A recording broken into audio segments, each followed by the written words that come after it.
And okay, you ready? I'm ready. All right. I want to welcome all of you to an interview here with Brian Zimmerman. Brian is, I can categorically say, Brian is a person that you're going to want to learn from in this interview here with him. And I'm really glad that I can introduce Brian in our Lifestyle Entrepreneur magazine. And you're going to learn a ton from Brian today. And Brian, welcome to our interview. Thank you. I appreciate you taking some time and having me. Brian, let's set the scene, everybody. Let's I could give everybody the Cliff Notes version of Brian Zimmerman. I want you just to really, just give everybody your Cliff Notes version of who you are and what you've been able to accomplish. Just really quickly to set the scene, and then I want to kind of delve into the transformation that happened in your life and in your business, and some specific actionable steps for our readership, so they have some specific action steps that they could implement to be able to leverage what you've been able to do. Yeah, sure, no problem. I started out. I didn't touch a computer until August of 2008. That's the first time I ever touched one. Uh, didn't want to touch one. Like I said, I thought people that worked on computers were lazy and needed to find jobs. Obviously, yeah, years later, I was completely wrong. I came from a construction background, so to speak. I was a foreman at a construction company at the time.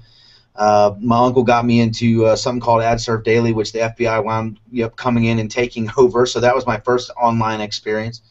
From that point, literally, I wanted the money back that I put into that. So I kind of, like everybody else does, I went and I looked at how to make money online on Google. I found a book called The Rich Jerk, which I'm sure so many people also had found. Went through that, kind of, figured out how to get some kind of understanding of what was going on. I worked for probably 3 months, didn't make a dime, but in October, I made my first sale as an affiliate, which was on a relationship product that I had no idea about, but I was just kind of following some steps that I was picking up. From that point, I worked for another 2 months, didn't make another dime until December. I made a couple more sales, and I created a system basically that was more for myself than anything else. It was more of a checklist of things to do. And once I started doing pretty well there, I thought, hey, if people, if I can do this, I think anybody can do this. I have this system I created for myself, and I said, well, maybe I should package this a little bit neater than what I have it for me. And see if anybody else would be interested. And believe it or not, there were a few thousand people that were interested in it. Picked it up, and what I thought was cool is that particular checklist, which is nothing more than what it was responsible for a few hundred people making their first sales online. So I thought that was pretty cool. From there, I went into looking to. I've always been pretty good at finding angles and things and kind of what people are doing, and so I kind of looked at a couple different things, and I started noticing that software was pretty big at the time, and it just makes sense. I mean, if you can build something that's going to save people time, they're willing to pay you for it, and that's pretty much what software does.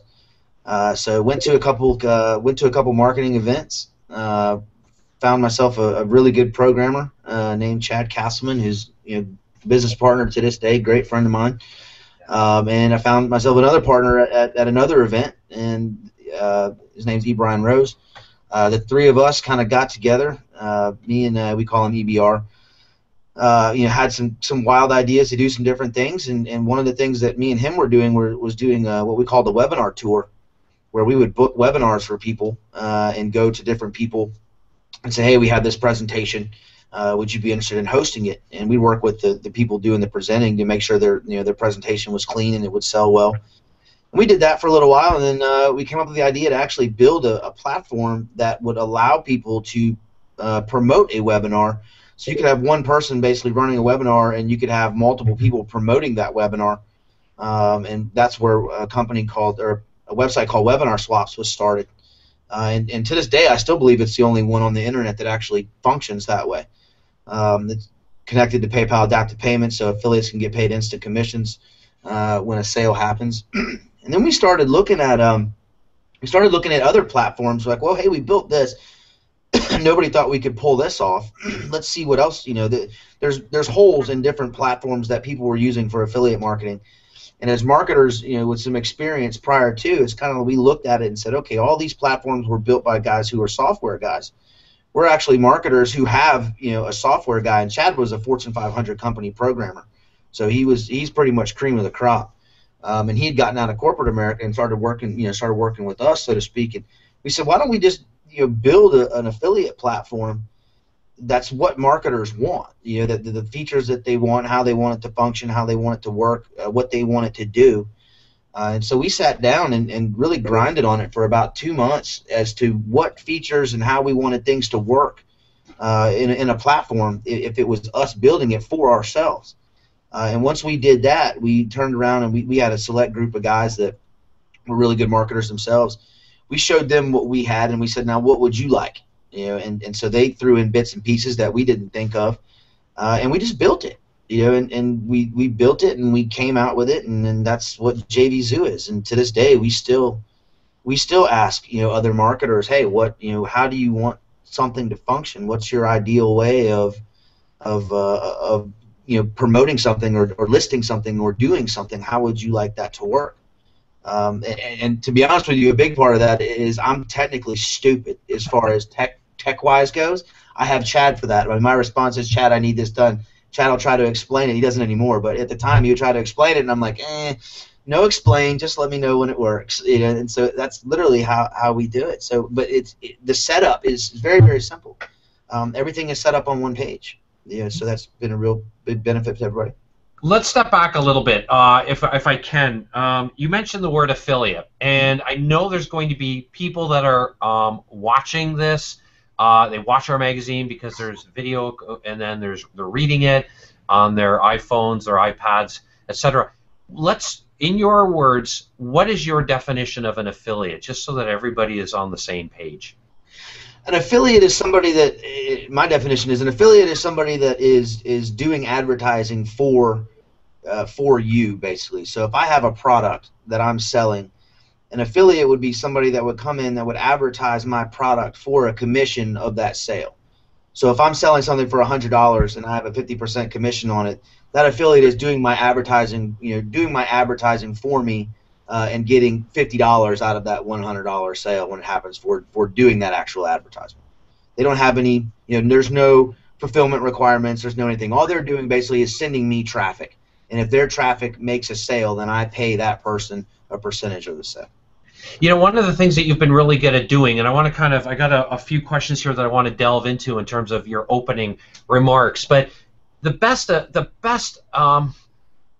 reasons, or the two reasons why people want to promote something today, and why your platform is so cool, is number one, they want to look good professionally, right? That's one of the reasons why people like to promote. They want to look good professionally, and it's even better for most people if they can make money while they're looking good professionally. So there's two reasons in my mind why somebody would want to be an affiliate, why they would want to promote somebody else's program or their service, etc. Is there anything you want to add to that, Brian?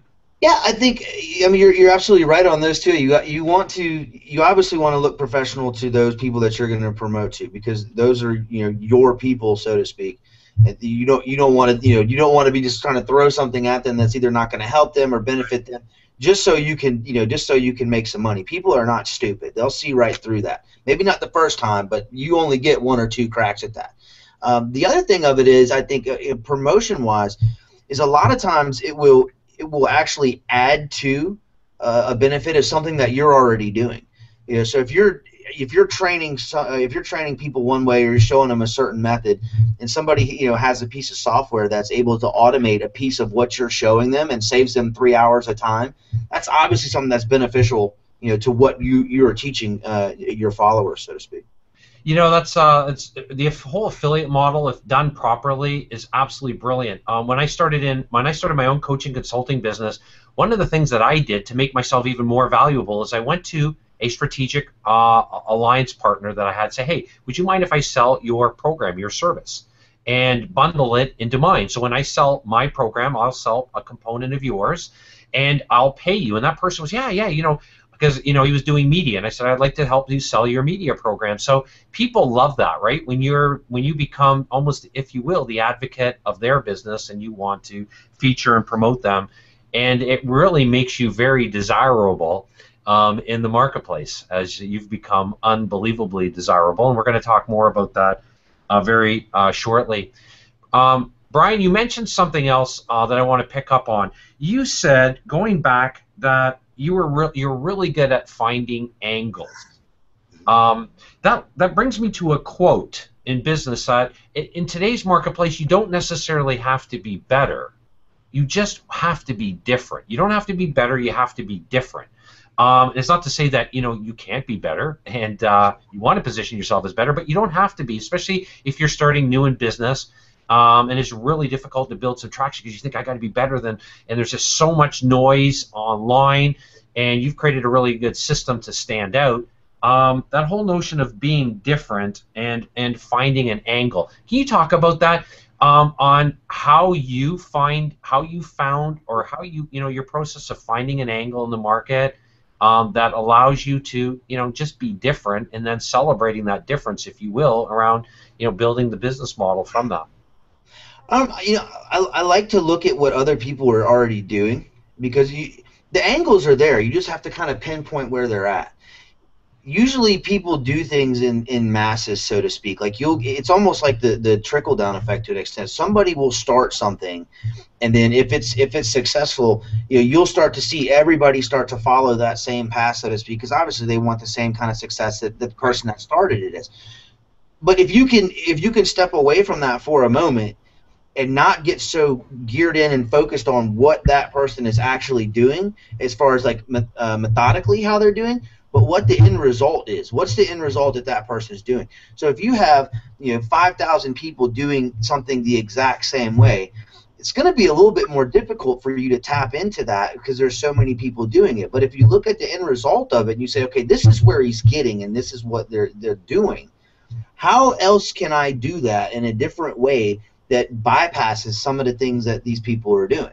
And it's there. I mean, it's not that difficult to find if you remove yourself from the blinder, so to speak, of, okay, this is the method, this is how it goes, this is how we're going to do it. Going, no, what's the end result? What are they getting to? What are they working for? Look at all the steps they're doing. Now, how can I bypass one or two of this? Or how can I get a piece of software that will allow me to free up 3 hours at a time so I can go do more of this to set it up? And I think that's kind of what it's just a different kind of mindset to look at stuff and go, what are people already doing, and how can I make that easier, or how can I bypass part of that?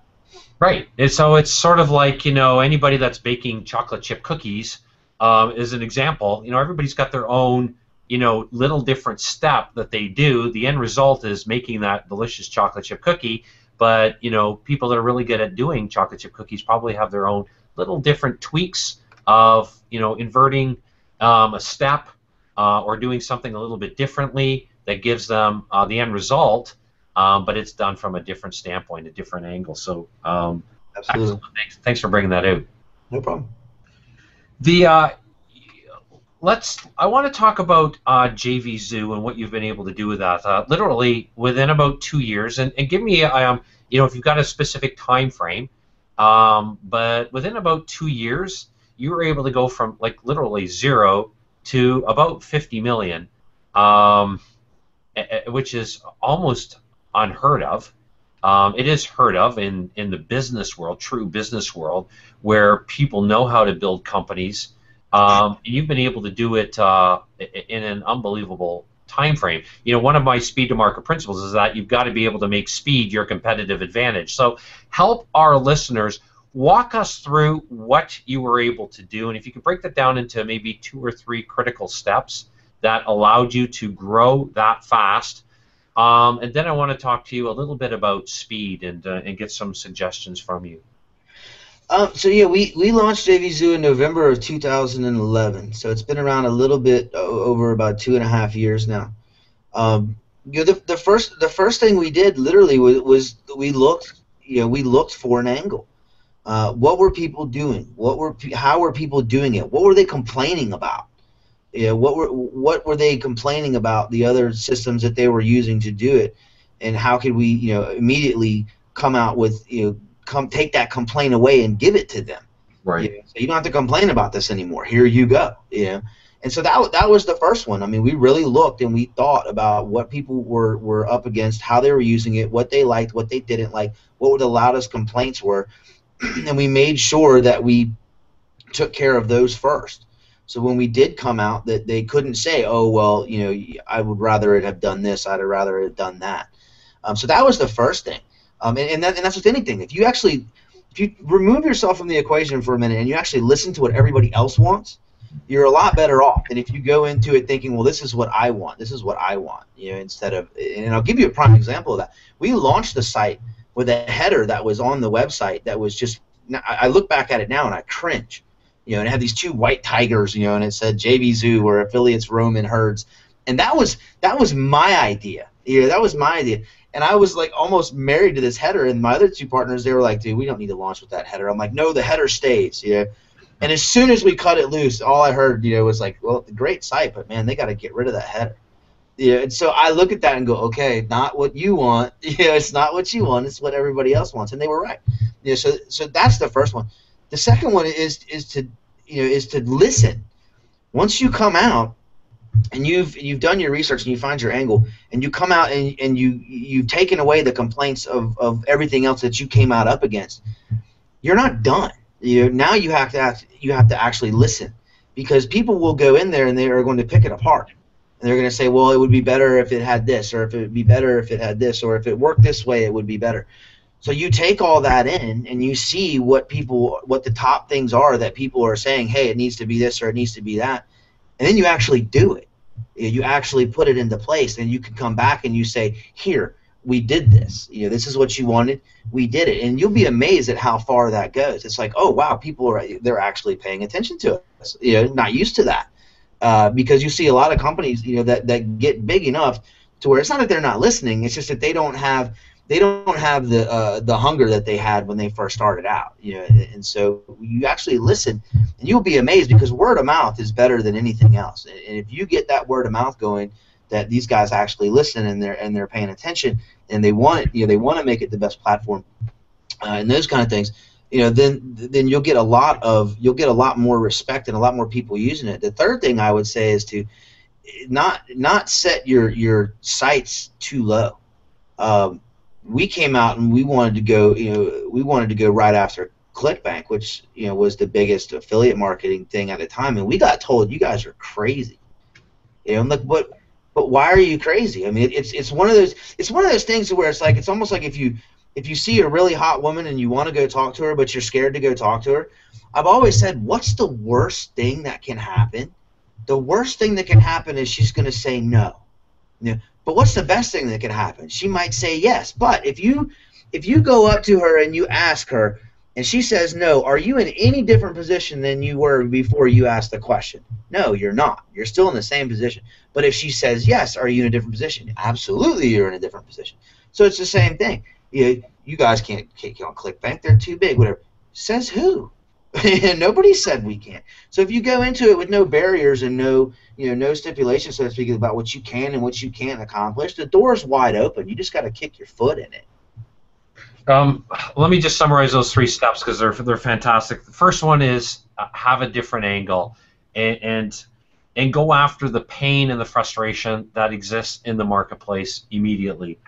Step 2, listen, and listen with a view of building your marketing or feedback data, because that's really going to give you the direction to grow your company. And when people see that you're actually listening, like you said, they're going to word of mouth pass on. I call this the advisory age. This is the i.e. the referral age. So we're not in the information age anymore. So it's powerful to leverage that. And then thirdly, really what you're saying is play big. If you're going to be in business, you might as well play big. Set your sights high. And it's kind of interesting, Brian, as you're finding out that, and you found out, and you're still finding out that when you play big, you create this automatically natural momentum for what you're doing. So I want to commend you and congratulate you on that. So any thoughts or comments from those 3 steps? Anything you want to add? And to that, what is the one thing, the big transformation that's happened to you personally, that you've had to, I say every income level requires a new you. What has changed in Brian Zimmerman from, 2.5 years ago, November 2011 to today? Honestly, not much, and I'll tell you why. I mean, I've got a nicer car, than I had then. I mean, I always wanted a Porsche. I bought one, but other than that, my mentality has stayed the same. I'm blue collar, so to speak. I mean, I came from a construction background, from bartending, from waiting tables. Computers was not my world. I'm still amazed at the fact that you're able to generate the kind of income you can from these things. But I've literally forced myself to stay hungry, because that's the only way you can stay on top. You get complacent, and you think, okay, I'm good, or I've changed, or if you get to the point where you think you're better than somebody else, you're already on the downhill slide. You don't even know it yet, and by the time you realize it, it's too late. So, not personality wise, not much has changed with me. I'd much rather shake somebody's hand and go have a beer with them than email back and forth, or Skype or anything else. I like to look people in the face, in the eyes, and talk to them, and you kind of get a sense of who they are and what they're about, that you just can't pick up over email or Skype or whatever necessarily. So personality, I mean, obviously my income has changed, but personality wise and the friends that I hang out with and that hasn't changed a bit. Like, I don't have, I don't go hang out with the people that that have the Maseratis and whatnot now. If I wanted to, no, my friends are still my friends. I don't care what they drive or where they live or whatever it is. I mean, I might pick up an extra tab or two now, but I don't care. You can't take it with you when you go. All you have is the experiences that you went through, and that's the most important thing. I think the funny thing, you'll never appreciate the whole phrase that money isn't everything until you have some, because it doesn't make sense to those that don't. But it really is true. I mean, it really is. It doesn't mean anything. It's interesting that you bring that out, because my wife and I have talked about that the people that really talk about money are the people that don't have it. They tend to talk about it more than the people that have money, or they tend to focus more on making money, where to be successful in business is really is developing that hunger, like you talked about, and constantly making sure it's there, which is really important, which means you want to make sure you're always at the forefront of what's going on. How can you better? And it's kind of developing that kind of competitiveness within yourself. Good business and sound business today, I've always said, if you have a blue collar mentality about business, like you're not scared to roll up your sleeves and attack something, hence I think why you had that kind of tiger analogy, if you will, at the beginning. But that speaks to what's made you very successful in business, that kind of blue collar approach, and being willing to do whatever it takes, and being willing to be different. So I want to commend you on that, Brian.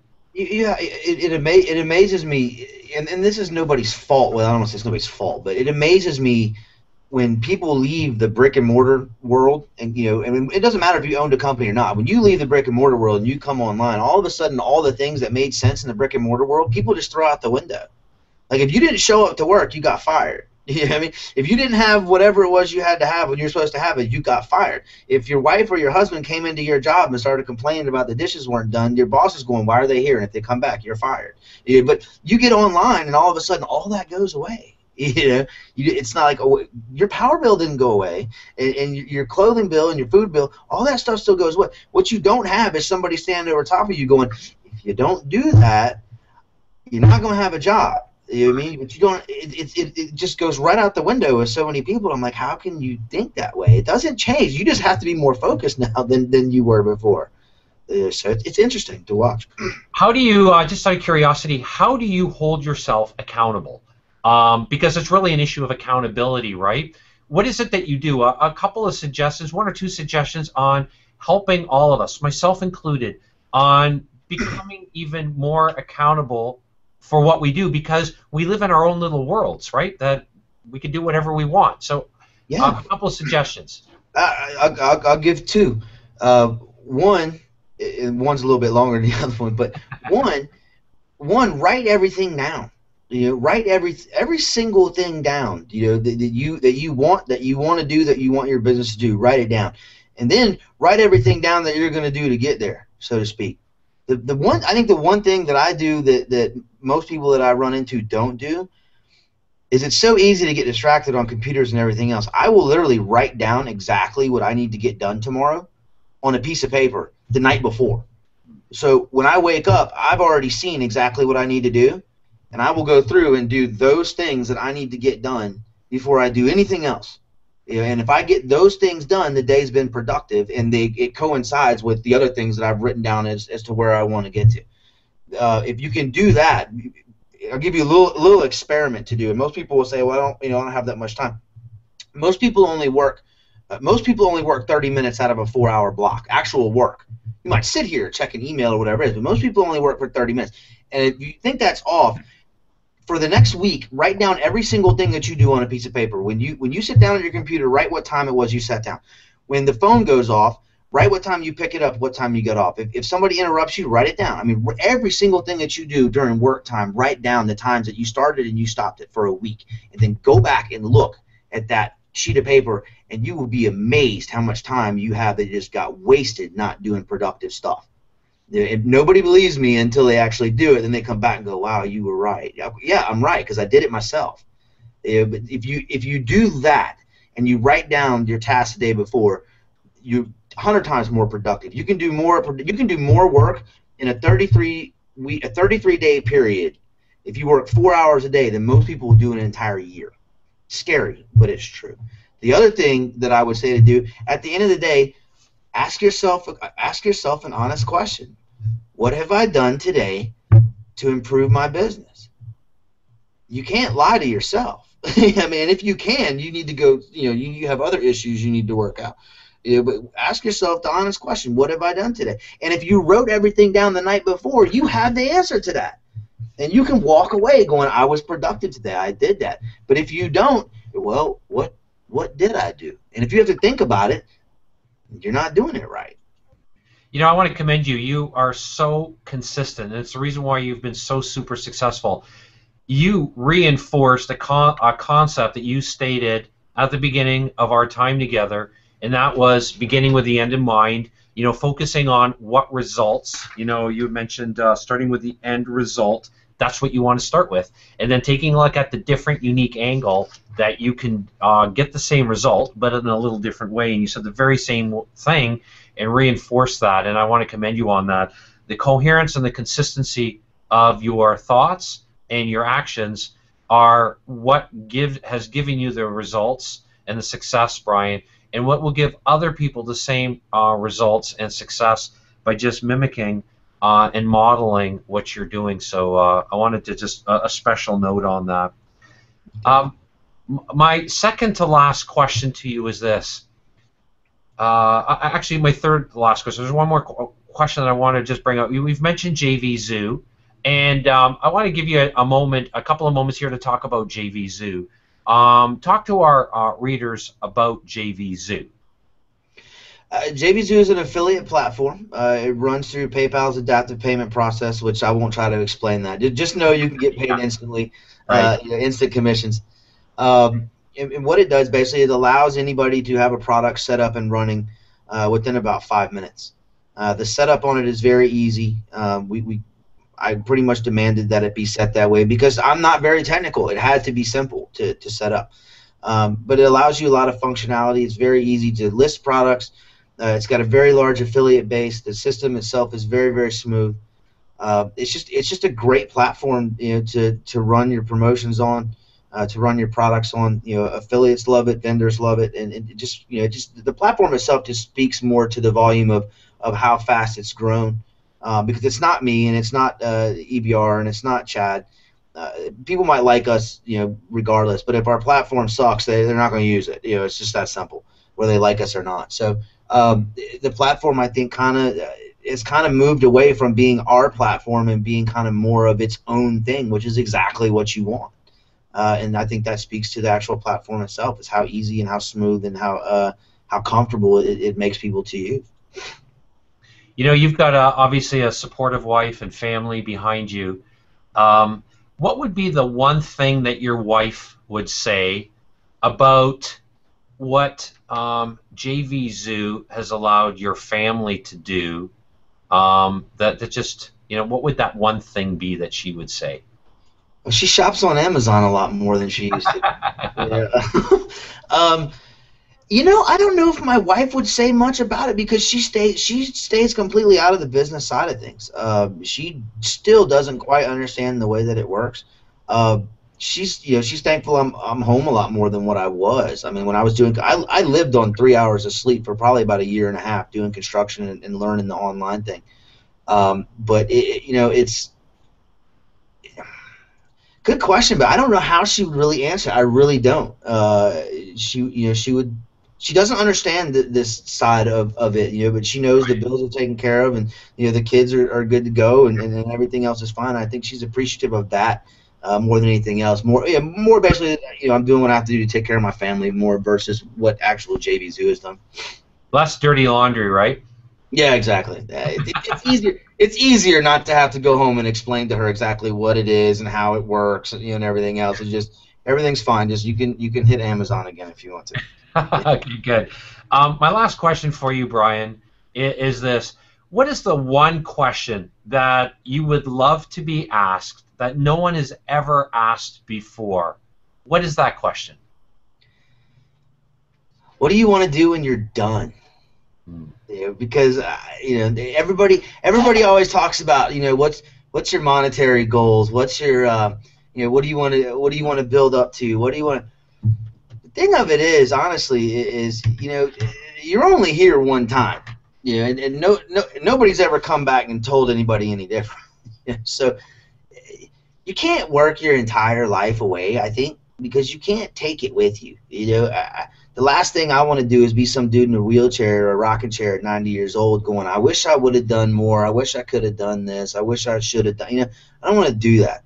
So I think, I think that question is, what do you want to do when you're done doing, when you're done with the work part of your life, so to speak, what do you want to do? Because I think that's just as important, if not more important, than what you build or what you create or anything else. I think it's more the experiences that you have and kind of the memories you'll take with you, because you can't take cars and money and everything else. And sure, you can leave it to your kids and everything else, but that kind of takes away their journey through it all, at the same time. And I think that you kind of rob them when you do that. Not that I won't leave some to them, but I don't want them to just sit back and go, well, daddy took care of all this. No, go have your own experiences and go through your own struggles and your own thing.